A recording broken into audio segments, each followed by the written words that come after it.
Mr. McGill, I notice all the bushes at the back of the school appear to have died.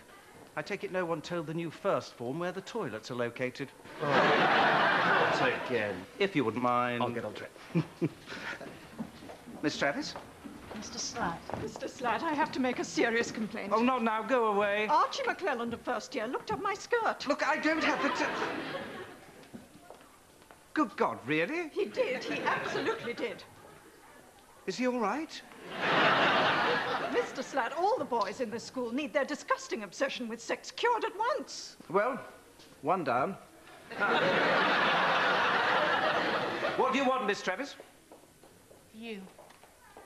Me? Mrs. Slatt, I wonder if you could help me. The janitor's complaining again. It seems the prefect stole all his cigarettes and stuffed them down a urinal. Oh, I take it he's a bit upset, then. Well, apparently he had to throw half of them away.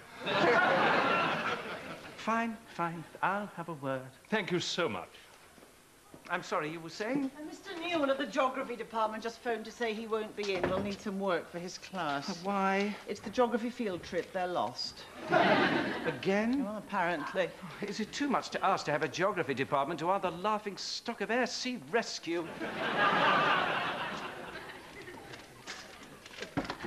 Geoffrey Wilkins of fourth form, stop looking at that woman's breasts.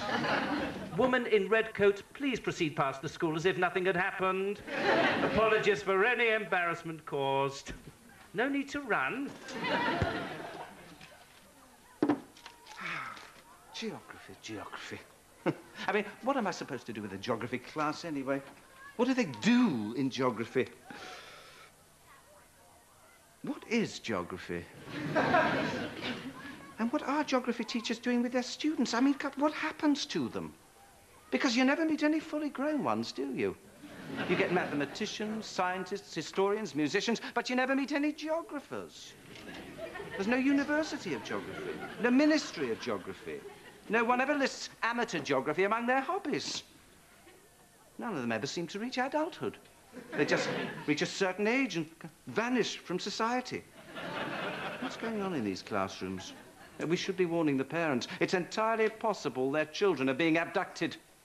Or they're being recruited into some vast underground army plotting world domination. I mean, have you seen those classrooms? Covered in maps. Today, this classroom. Tomorrow, the world. Next day, colour it in. Miss Travis, what are you doing? Clearing your desk. Why? It's got too many things on it. Oh, right, Miss Travis, what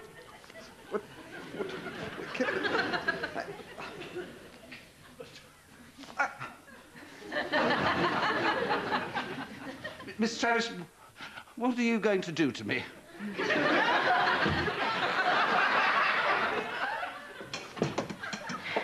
Everything.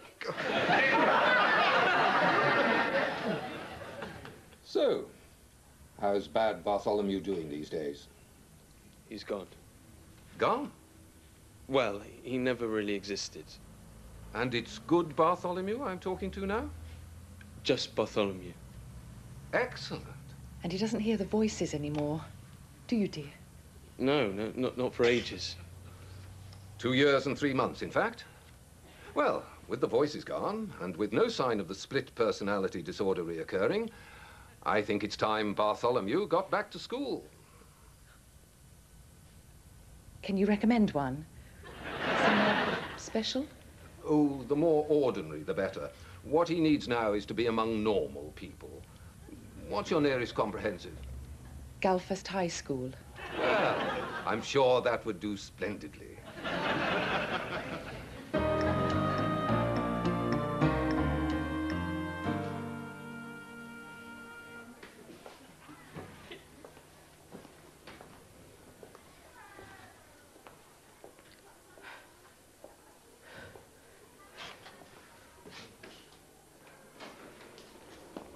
Good morning, Miss Travis. Oh, hi, good morning.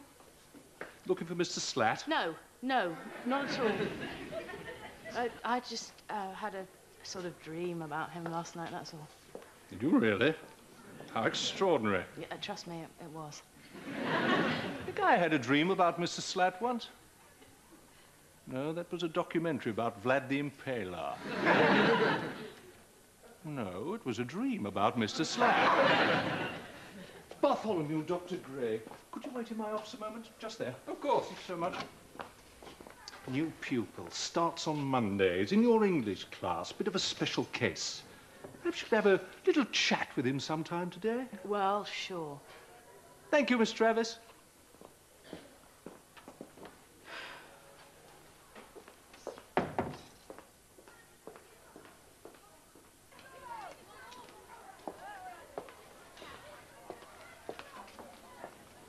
Morning, Susie. Morning. You okay? Bad night. Ah, Well, bad dream. Very bad. I see. Woke up in a real sweat. Real sweat. Dan, Yeah? stop imagining me naked. Lucky guess. Do you ever have a dream of doing the worst thing you can imagine? Just the most revolting, disgusting thing. And in the dream, you're really, really enjoying it. And no, I didn't keep any of the sweat. You're good. Dan, I am never going to sleep with you. Just deal with it and get on with your life. Yeah, I know, but Let me be even clearer. Let me be so clear that even you are going to get it. In the event of a freak plague which wiped out all the men in the world except you, and I know not a night goes by without you considering that possibility. In that event, Dan, I would go to a sperm bank. Which one? Let's talk about my dream. Well, It's about sex. sure, no problem. Serious question. Have you ever had a dream of having sex with someone you do not find attractive in any way whatsoever? Someone you would be ashamed even to be seen with? No, I don't think so. Oh, Well, generally, I've woken up and it's all been true. actually, Well, so you've had a dream like that? last night. Sex with someone you wouldn't normally fancy. Someone I in no way find sexually attractive. Interesting. Dan, Yep. wasn't another woman. With you in a minute, Susie. You're a very sick man, McGill. Well, I'm not the one dreaming about sleeping with somebody I don't even like. Thanks, Dan. Nice one. Very discreet. As you were.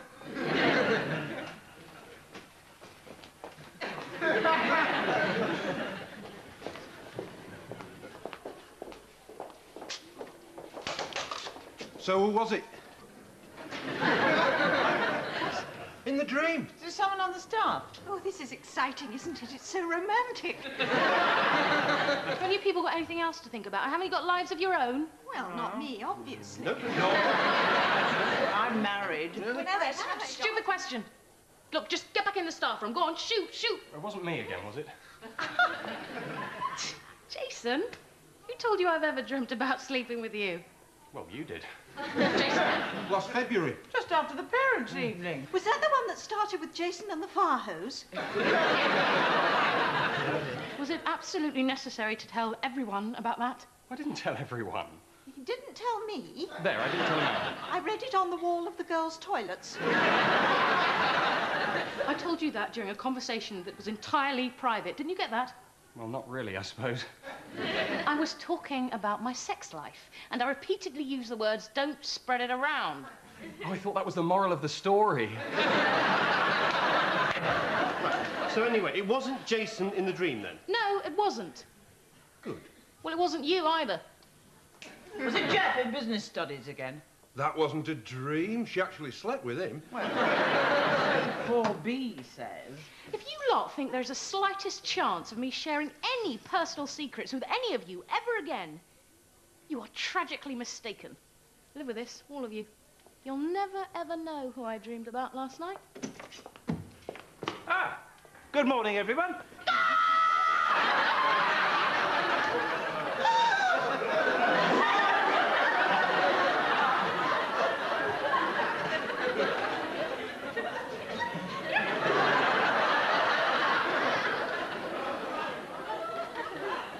Is there a problem? No. Janet? Yes, darling. Is something wrong? No. Miss Travis? Yeah? What? Yeah, what's happening? Nothing. Susie was just telling us about a little dream she had, that's all. A dream? Just a dream, yes. Oh, for heaven's sake, not that one about Jason and the fire hose. I do not believe you people. Miss Travis, must you always regale the entire staff with every last detail of your erotic dreams? The children will be in here in a moment. Okay, fine. So I had an erotic dream last night. If you lot can't deal with that, that's your problem. Oh, I'm so sorry if we're not sufficiently interested in your socialist sex fantasies. I, for one, don't want to be involved. A bit late for that. Well, since you're all out here, let's press on with the morning briefing. Please. Right. Ah, Mr. Slat, I wonder if I might intrude. Fine, go ahead. If I could interrupt Mr. Slat just this once, I'd like to mention a rather unusual new student we'll be taking on. Mr. Kennedy, could you excuse me for a moment? Yes, of course. By the way, Mr. Slat, Miss Travis had a dream about you last night. You mean...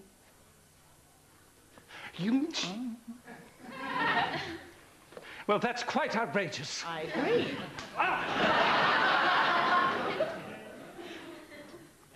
Perhaps we should continue this some other time. Carry on, everyone.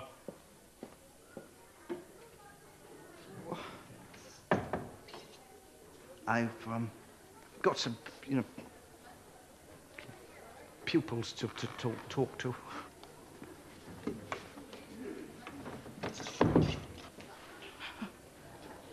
Come on.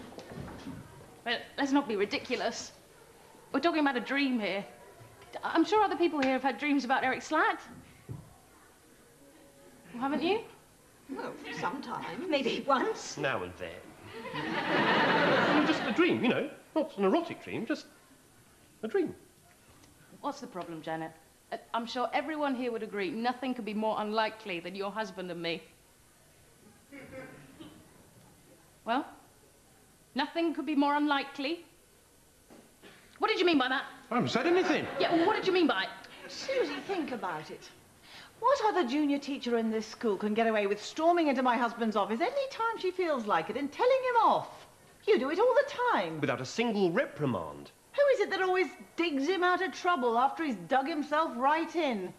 Why do you bother? Well, I'm just, trying to help. What are you trying to say? I've always thought you two were a little bit similar. What? Well, you are, in a way. Definitely. No way am I anything like Eric Slat. Oh, come on, Susie. Why do you think Dan fancies you so much? Yeah. What? Okay, fine. But the difference, the big difference between me and your husband is that I know when to stop.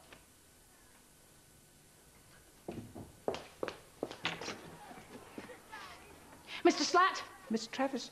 Okay, so I had a major erotic dream about having wild and crazy sex with you in a number of borderline legal ways. But now that your entire staff knows about it, can we please let it go no further?